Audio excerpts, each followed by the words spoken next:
would you enhance the China-Philippines relationship based on this foreign policy? Well, historically, we were never, let me be very, we've always been allied with the West. And in terms of entertainment, education, and all, it was all Western.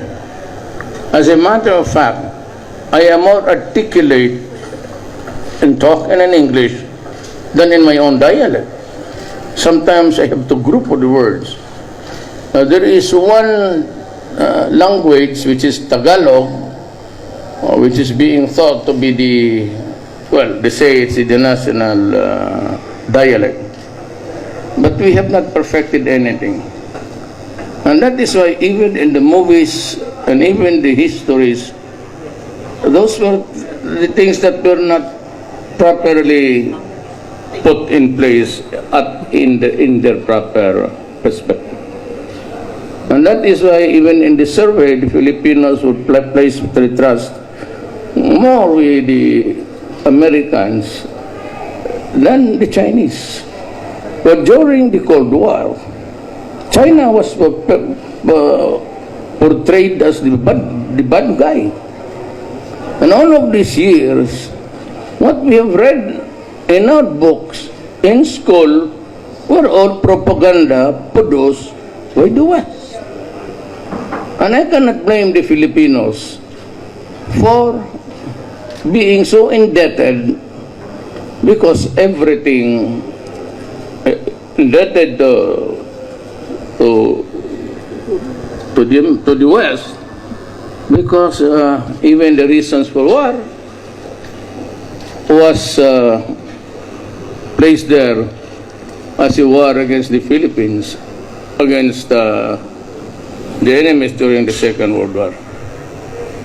We were hit hard. In the Battle of Manila, I think it was 200,000 people killed. The carpet bombings there were not really made by the Japanese. It was made by the Americans to retake the city. So there's no question that in the propaganda as we grew up, we only read the propaganda of the West, but there was Cold War at the time, and so we could hardly get any news from China and Russia. Those are the realities of life. And so our foreign policies, up to now, up to this point, we're geared towards to favor a sector in the world ideology, in the contending ideologies of the world. Now that I am president, by the grace of God, I read a lot, I'm a lawyer, and I study geopolitics and all, and also I am a graduate of the Foreign Service, so I get to know how to balance this contending. At this age, I have now the proper perspective to judge whether the foreign policy is good for us or not. I said